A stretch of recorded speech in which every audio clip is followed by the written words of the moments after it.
Hi, thanks for tuning in. Today we're going to be talking about process variation. What is it and why is it important? Today's quality tip is brought to you by the Center for Quality Management and Education. We're here to help you implement quality strategies in your school district. So don't forget, give us a thumbs up, hit share or subscribe if you don't want to miss out on any quality management tips for your school district. Process improvement or reduced variation. And what is process variation? So what I want you to do is I want you to think about a football. It's football season now. And the goal post and the kicker who's trying to kick it between the goal posts. So that's going to be our example, our theme we're going to go through. To improve the process output, remember a process just changes your inputs into an output. It's what you do. To improve the process outputs, you have to first optimize the critical input variables that influence the output. So change the inputs to influence the output. Simply put, you're going to enhance the input variable and process to gain an improved output. So let's talk about the difference between process improvement and reduce the variation.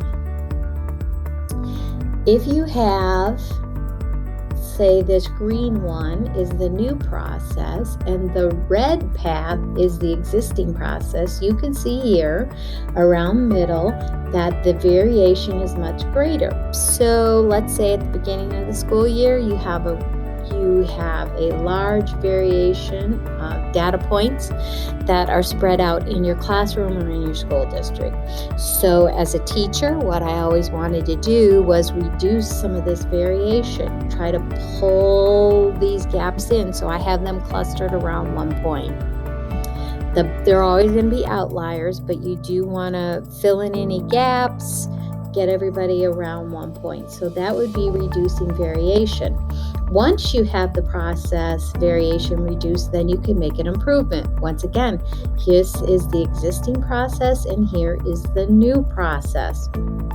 So process improvement would be taking your average score right here and moving it up, improving the overall outcome of your kids. So reduce the variation is taking those student data points and clustering them around one point as quickly as you possibly can, and then improve your process by actually moving the goalpost down. All right, let's look at this and try to explain it a little different. Process variation. You have a football player, and let's say out of 15 kicks, 13 made it. So what is that? 87%. So he has an 87% success rate of getting that football through those goalposts. But look at this. He's literally all over the place. He's got looks like the two outliers here, but 13 times he made it through there. Versus, so you can see his variation is wide here. Now you see another football player, and let's say out of 15 kicks, 12 made it. So he only has an 80% success rate.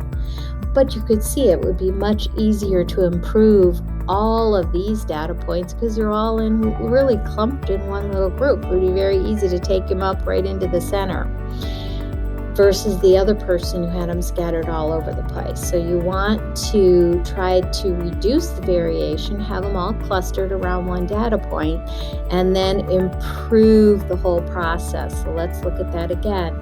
You want to reduce the variation first, cluster the points around one data point, and then move the process, improve the process, move the median, the mean, to improve the scores. Thank you very much for tuning in for today's quality tip. Don't forget to check out our website, www.thecqme.com. We have free white belt training there if you're interested. Also, we have other resources available for you for learning. don't forget to give us a thumbs up and hit subscribe. Have a great day, and thanks for all you do.